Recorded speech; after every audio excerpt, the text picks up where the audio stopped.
I will have the chat open as well, if that's your preferred way of sharing ideas. So welcome to the fourth of this quarter's series of workshops on search engines. Today, we're going to be discussing research-oriented search engines. And when I say research, well, we will get there when we get there. This is a very particular type of search engine that may or may not overlap with other search engines we've covered in our previous workshops. My name is Greg Bem. I'm one of the faculty librarians here, and this is, oh my gosh, it is already March of 2025. Can you believe it? I certainly can, because it's my birthday month. Not till next week, though. All right. So here's our agenda for today. We're going to first go over some learning outcomes, then do brief introductions. We'll do a brief Mentimeter activity, and then we'll cover some of the lecture of this workshop, which includes a brief overview of search engine technology, recapping what we've covered in the past, an overview of research and what that means in the context of today's presentation, and then some focuses on those research-oriented search engines. And with the remaining time, there will be a short activity where you all will be able to explore one or more of the search engines we covered today. Because there are no more search engine workshops to announce at the end, I will announce this at the end, but I'll announce it as well right now. Tomorrow is the last walk-in workshop from the library this quarter, which is the internet dead? And that is tomorrow from 11 a.m. to 11:50 a.m. And it is the same location as today, both in person and online. Feel free to email me if you want more info on that, and that will be recorded as well. So here are 3 learning outcomes for today. Today, we are going to identify search engines that emphasize academic research. We are going to determine the general functionality of search engines, and we are going to explore the platforms and user interfaces of search engines. Does that seem reasonable to everybody today? Yes. Great.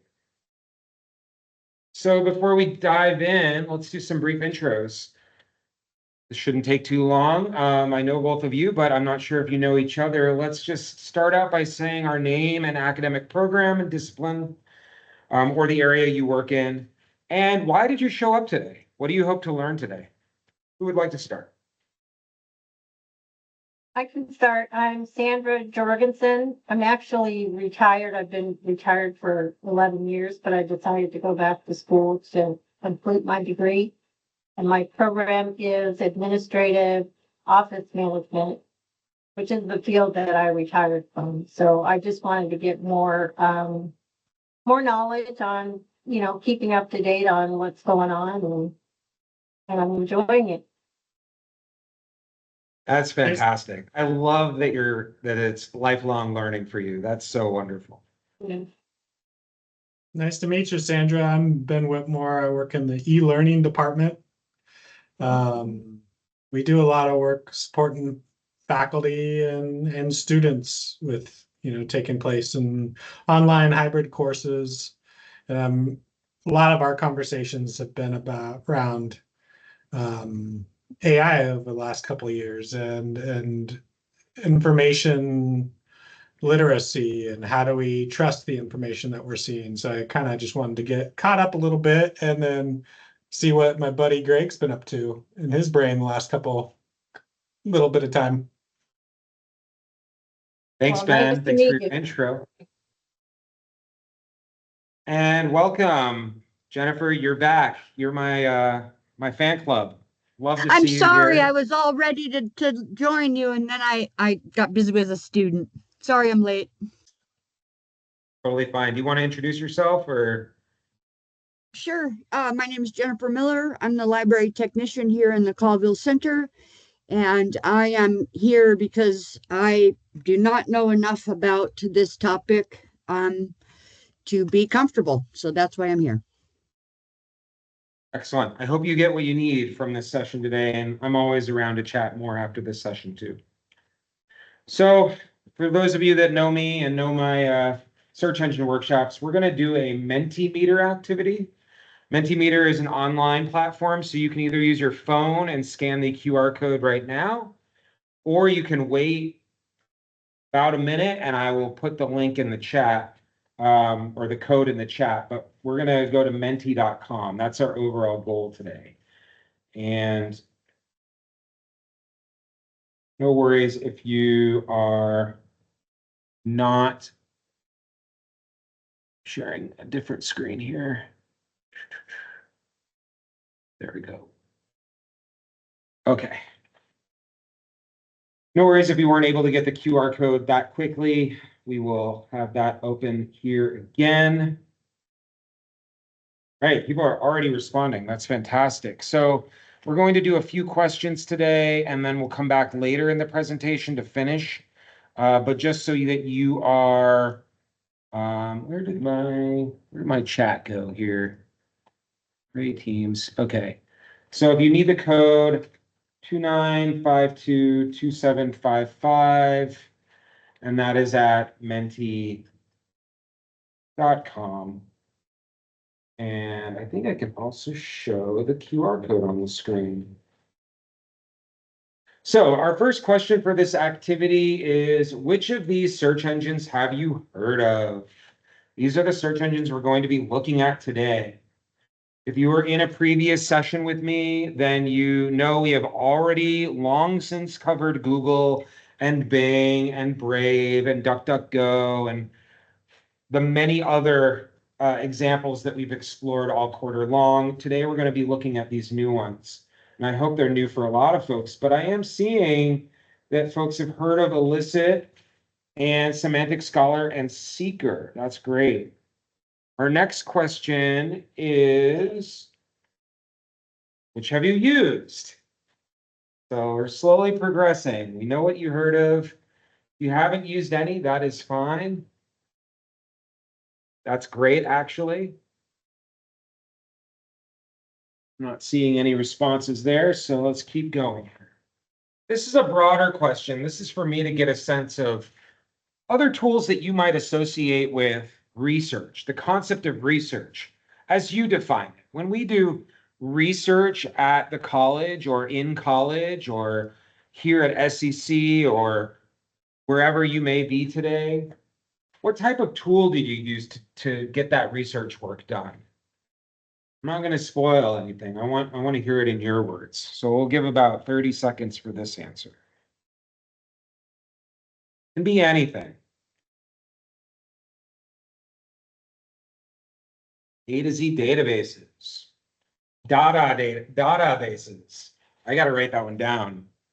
For the Dadaist in me. If any of you know Sorry. Dada. I love that.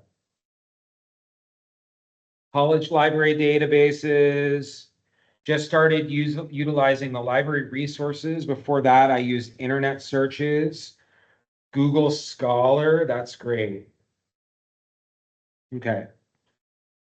Reddit, LOL, hey, that is a source of information. I'm not going to be talking about judgment or evaluation today, but those are definitely, that is definitely a true place to find information. How difficult for you is it to do research? So again, this is me gauging who's in the room. Do you find it very difficult, somewhat easy, very easy? It's different every time, or maybe you don't even know. Which are also very valid. I see somewhat difficult and different every time on that one.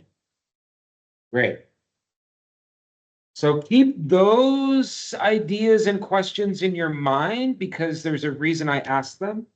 My unconscious subversion is to get you personally thinking about the tools you use and how easy or difficult those tools are. That's all part of this process. Okay, so I believe I need to reshare. I should have just shared the screen here. So let's share, not that screen. Sorry, y'all. Here we go. And are you able to see the PowerPoint again? Okay. Yes. Thank you. So again, if you've been in any of the other workshops, we covered this extensively at the first workshop. This is just a brief revisiting of this content. How do search engines work? So going back to the very beginning, we have this technology that various companies, various corporate entities, such as Google, etc., they've created, which is the concept of the web crawler. And you have these programs, these algorithmic programs that are crawling across all of the web, as much of the web as they can. And they're going from website to website and following all of the different links, looking at all of the different pages of all of the different sites. And they are essentially creating snapshots of all of that content. They're saying this website says this website says this website links to this website, and so on and so forth. So they're building a web, essentially a large view of what is the public-facing internet. And the name for that web is called an index. And that index is the very, very, very long list with all of those relationships between the websites and web pages that are identified. And that is the body, that is the tool that we use when we do our searching. When we go to a search engine, we are accessing websites and web pages through the index. The index also contains a lot of specific information about all of these web resources, including when was it last updated? What are the words that are on the page? What are the images that are on the page? All of those sorts of things. Is there shopping on the page? Is there social media on the page? And that is how the search engines return that information when you do your searching. And we call that concept the ranking algorithm. That is the essential tool by which, or the process by which, the search engines provide the list of search results when you do a search. Search engine technology, it's really important to remember that one of the big parts of it is how they present their results. So every search engine is different. Some of the search engines provide very simplistic presentations, some very complex. Many have advanced features and personalization. We are seeing Gen AI snippets now, as we covered in the Gen AI search engine workshop. We have those Wikipedia snippets as well, links to a variety of subsets of information. We also have the very contentious reality of ads, those paid search results that are typically listed on the top or on the side of the search engine results. And we have those paid search advertisements, and those are in juxtaposition with the organic search results, which are the ones that are coming up organically from the index. So that is a very quick revisiting of how search engines work. Does anyone have any specific questions about that before we move forward to research? All right. Thanks for the interaction, Jennifer. I appreciate that. So let's talk for a minute about research, because today's session is about research databases, databases that support us in our research activities. So before we get started, what do you think we mean when we're saying research? What does that mean to you? Does anyone want to contribute in the chat or unmute for a second? Go for it. I'll unmute for a minute. So research to me means that I have a topic not that I don't necessarily know anything about, but that I want to know more about. So I have a topic and I want to know more about it, whatever that more is. That's where the research comes into play. Right on. Great. Anybody else?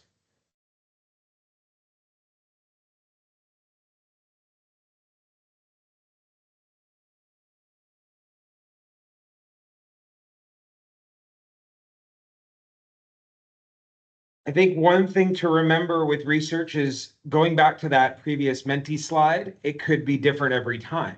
And what we mean by research might depend on where we start and where we go. It's a process or a journey, and it involves finding more information. We are here at a community college, so I want to make sure that we're emphasizing that context as well. We can do research independently, personally, and also in the context of various academic needs, such as those from our classes and our projects that we're working on here. I mean, I feel like oh, go for it. Yeah.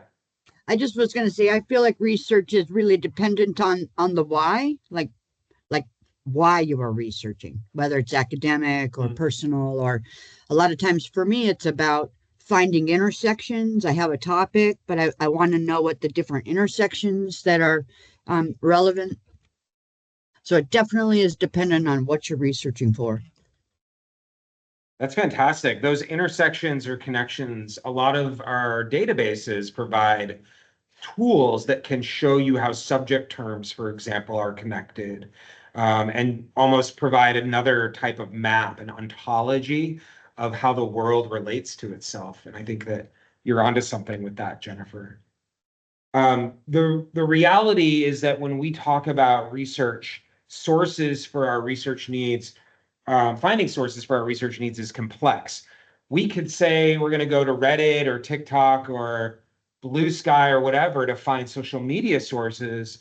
We could say we need peer-reviewed journal articles, or maybe we need news articles, or maybe we need to do an interview or observe an interview that's been recorded.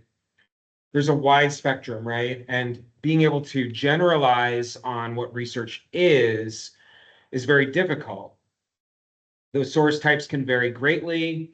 And to your point, Jennifer, the why helps us define what resources we're going for.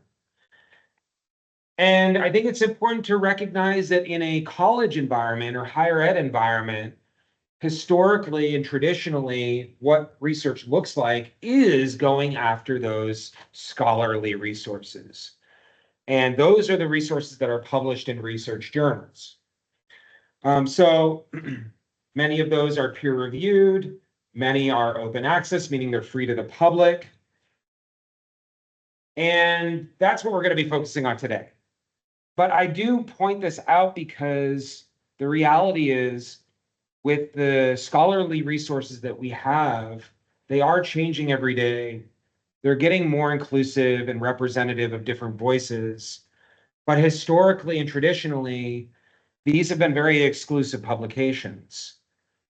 And a lot of folks have had their voices and ideas left out, and they continue to have their voices and ideas left out. And so when we talk about research, you might be asked to go find information that these search engines that we're going to look at today can find well. But all of those other search engines we covered throughout this quarter, I would argue, as a librarian and as a scholar and a researcher, they can also get you connected to great information as well, even though it's not research with a capital R or scholarly resources. So keep that in mind. These search engines will find those types of information really well, the ones that are published in academic sources, and maybe not those other sources, but it's all research in my mind. So we're going to focus, before we do our activity, on looking at these individual search engines. And like previous workshops, if there's one that piques your interest, write it down, note it, because you will have the opportunity to explore this and share back what you find when we do our activity. So the first of the 4 search engines today is Elicit. This was created in 2018. It was actually created by researchers and other tech folks, and it's based in San Francisco. This is actually an AI-powered search engine, and it has access to tools that can summarize academic papers and also pull out data sets and summarize the data that's included in the papers as well. And it is getting quite popular. It's not very old, and it already has millions of users. and its index includes access to 125 million papers, abstracts, and other information. So I really like this because, and I've used it, because you can put in your topic or your keywords and return a variety of search results that are also synthesized. They're also brought together using Gen AI and given you, and you're provided a snapshot of what they say. So it kind of cuts down on some of that parsing out and synthesize, manual synthesis. And sorry for the small text, folks. I know the accessibility folks in the room might hate this, but I will be reading it out loud as well. Next one we have is Semantic Scholar. So this one is kind of an OG example, and it was created in 2015. It also is powered by artificial intelligence. It was created by our local Allen Institute in Seattle, so about as local as we can get before Spokane. It uses natural language processing and machine learning. As you explore it, you'll see what it can do. It has access to even more than illicit, 200 million publications. And that was as of 2022, so it's probably even bigger now. It is free, and this is designed mostly for researchers, so it might be a little bit complex depending on how much experience you have. It moved from computer science, geoscience, and neuroscience in 2017 to biomedical literature as well. And this also, the current Semantic Scholar platform also provides synthesis by way of automated summaries, analysis, and some cool structuring of citations. And it can also recommend specific reading as well. So that's another option today to look into. Our next one, we're going over to Europe, is OA.mg. This is relatively new. It's based in London and Stockholm, and it launched in 2022.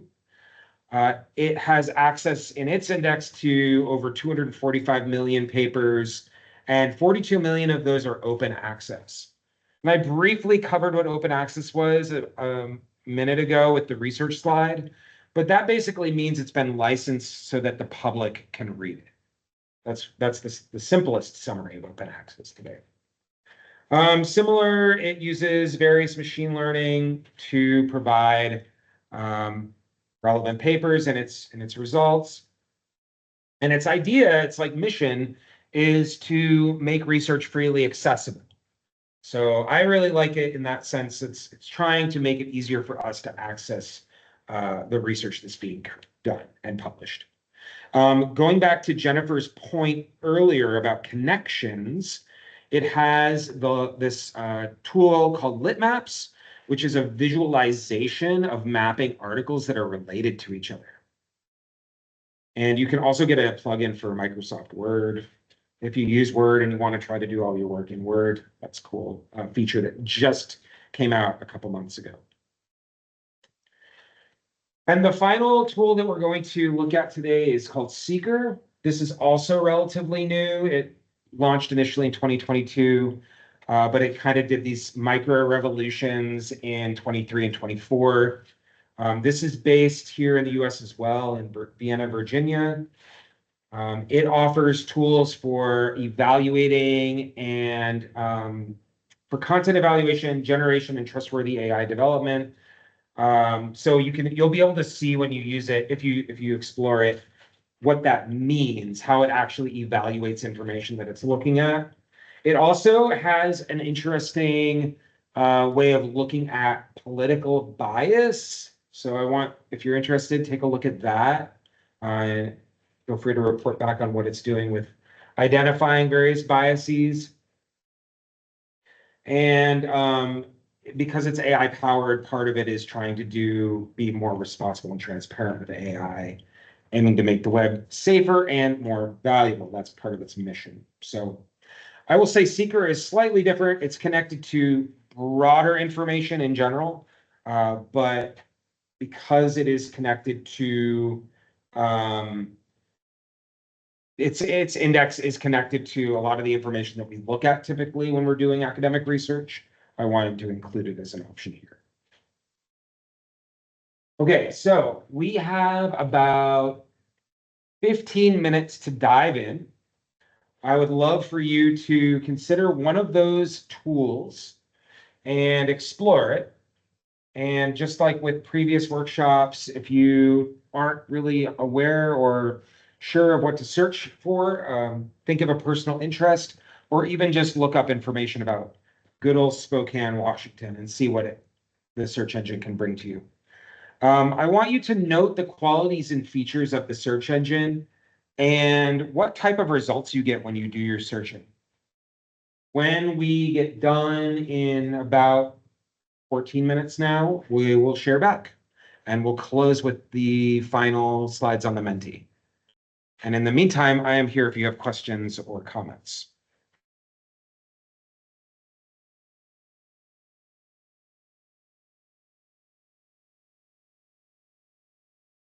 And in case you weren't able to remember what the tools were, I'm going to enter them in.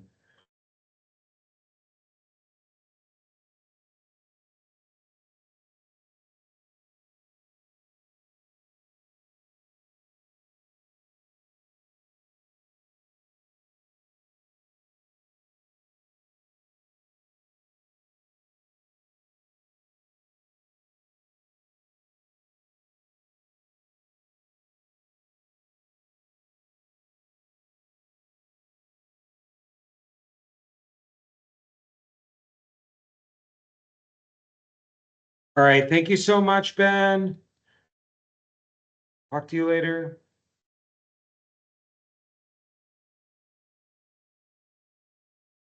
If any of you run into any issues or roadblocks, let me know. Also, if you have finished exploring and you want to share back sooner, just let me know when you're done. It looks like Seeker wants me to create an account. Is that common? Or is that, is there a free one I can get to? With most of these Gen AI tools, they typically do require some kind of account with your Google account or something else. If you don't want to do that, just choose one of the other tools. I know Elicit has a limit on the number of searches you can do. I can't remember if it requires an account or not. I guess I can look on my phone here.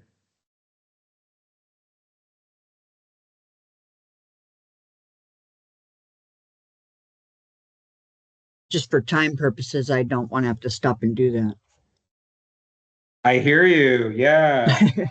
It does require you to either create an account or connect an account, Google account.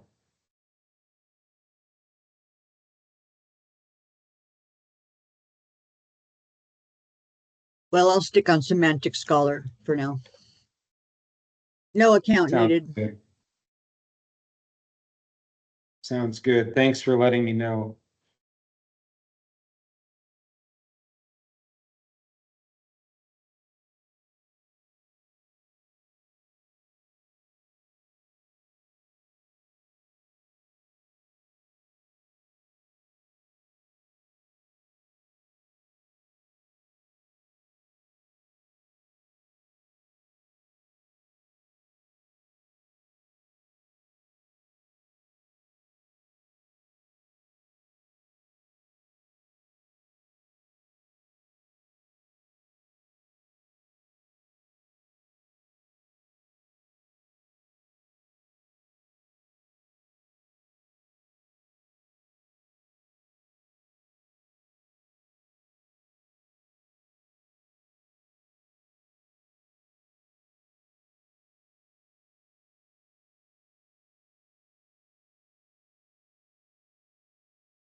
I forgot how nice OA.mg looks. I don't know if either of you have tried that yet.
Right. Just a few more minutes. How's it going so far? Good. It looks like this OAMG is, I don't know if it's specifically geared, but a lot of medical stuff comes up on it, Hmm. more so than the other ones. Did you also try semantic? Yes. Okay. Sandra, how's it going for you? Have you been able to get into any of them? Yes, I've tried both of those as well. And I searched on a topic that I'm working on on one of my, research papers in class. And it had some, a couple of things that are the same, but it had some different uses to do. Great. Semantic I, Scholar has impressive information. yeah, is there something specific you wanted to highlight about it? Just that it looks really, upon my initial look, it looks really scientific. Lots of Mm, science. And I'm pretty impressed with the way it lays it out. Like you choose an article, and then it gives you these options over here, like what is the goal of this paper, what are the key results, what are the methods used, so you can quickly determine, without having to get into the bulk of the document itself, whether or not that's what you're looking for. that is I like that. fantastic. So here we are, since we have a couple minutes, I'll just do a search here. Yes, you can use your account if you want. And just do a quick search here. So if you do search for Spokane, for example, the matching paper is about what I presume is a linguistic essay. 2,480 results. You can filter, which is nice. You can select has PDF to get results that have the PDF available now. And then you also have citation tool, which is nice as well. Very useful. Very fast too. I find the Semantic Scholar is a super fast tool. Yes, it's fast and it's comprehensive. I've already had to use the date range in order to not be in the 1970s. Yeah, it is extensive historically, It's isn't it? extensive. Yeah. Yep.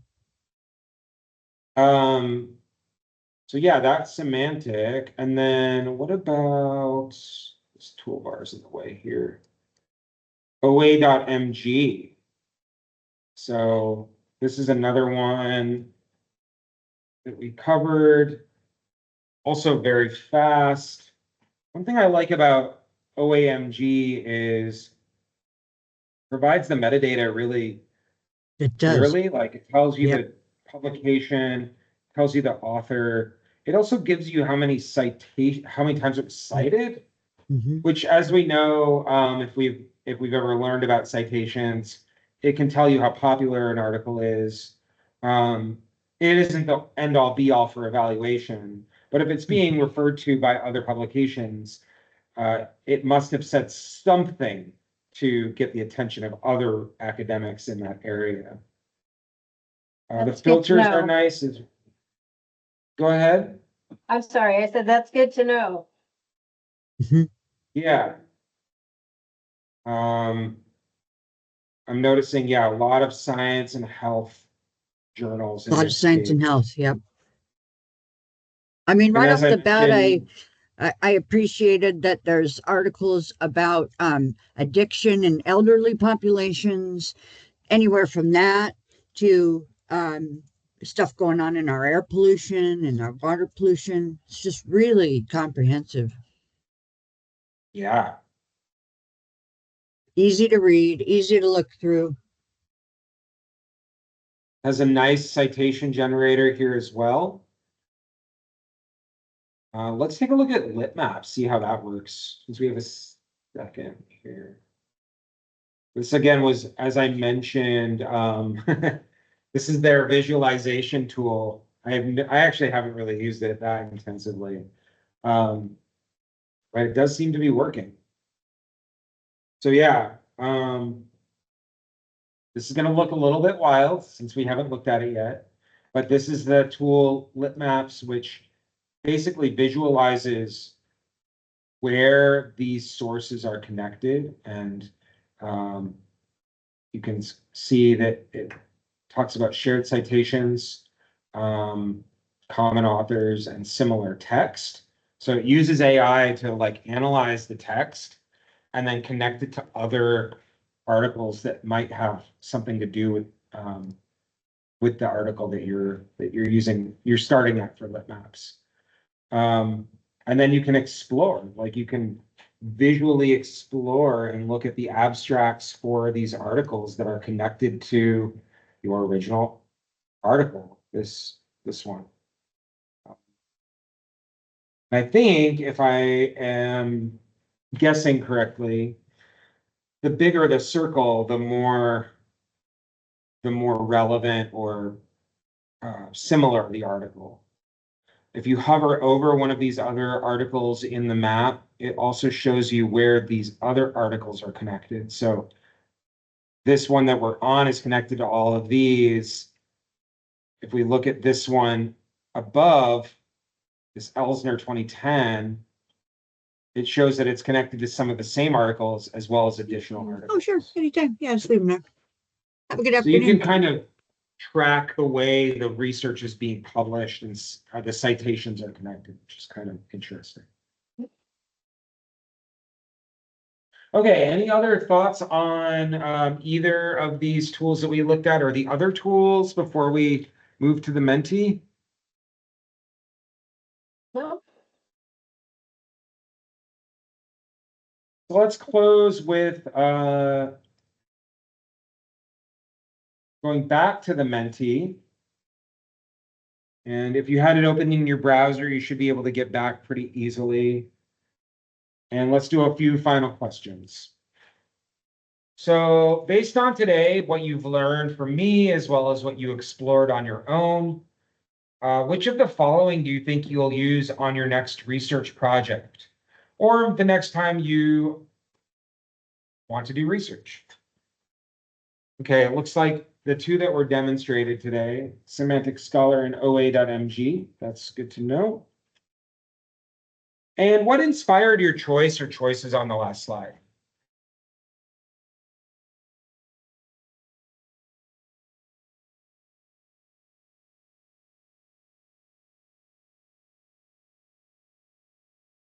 Ease of use. I like that. Two ease of uses. All right. Everyone's on the same page.